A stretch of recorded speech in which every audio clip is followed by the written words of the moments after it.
Of course, we're excited to be here this evening, or this afternoon, bigger party. And welcome to Ghana. Oh, thank you. It's nice to be home. Yes, it's good to have you. And I like the part where you say you are a Ghana boy. A Ghana be. Ghana be. Well, your Ghana will get better, I'm very sure. Yeah, one day. But I wanted to find out from you as well. You did meet the president a couple of months back. What was one of the take-home conversations from that? Actually, the meeting was maybe a year and a change back, actually. And the conversation was about, the building blocks towards what I'm trying to achieve here in terms of bolster the creative community. It was very receptive, but in particular it was regarding how we can incentivize international filmmakers to come, how we can incentivize the local film community. And that was really around, tax incentives and financial fiscal, programs to help.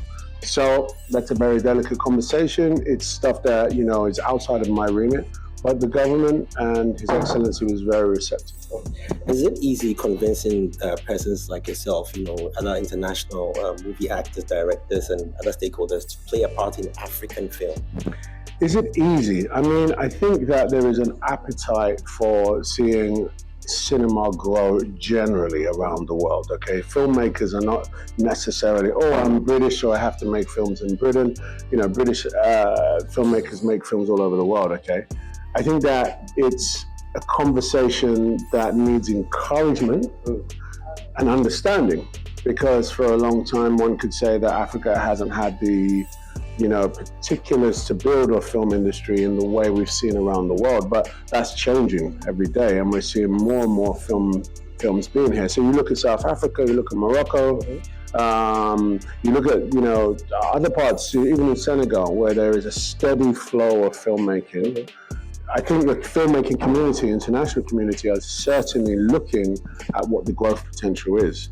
My dialogue around West Africa, around Ghana, around Sierra Leone, around Tanzania has definitely, my office is buzzing with, hey, how is this happening? When is this happening? What's going to happen? So I'm not sure if it's easy to convince them, but, we're moving in the right direction. My last question would be, talking about content, is there interest in the kind of content in terms of movies, our storylines that we share from Africa to reach and appeal to a global audience, as we see vice versa? For example, we see in the US market, US films make their way back here into the scene, some Chinese movies, Korean movies hitting our continent real hard.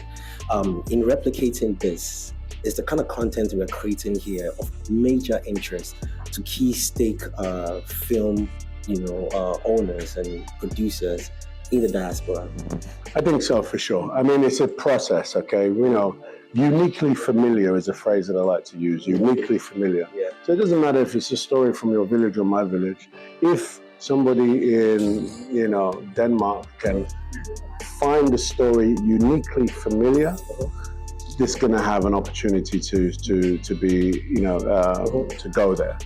So we've seen in the Korean filmmaking industry, they have very unique stories to their culture, but they're familiar to the world, and thus those films travel.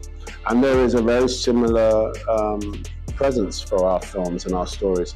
And what's interesting, because our history in Africa has been buried so deep, these stories feel brand new. Some stories that may have come down in tradition to your family, in our schools and our cultures, have not reached an international market yet.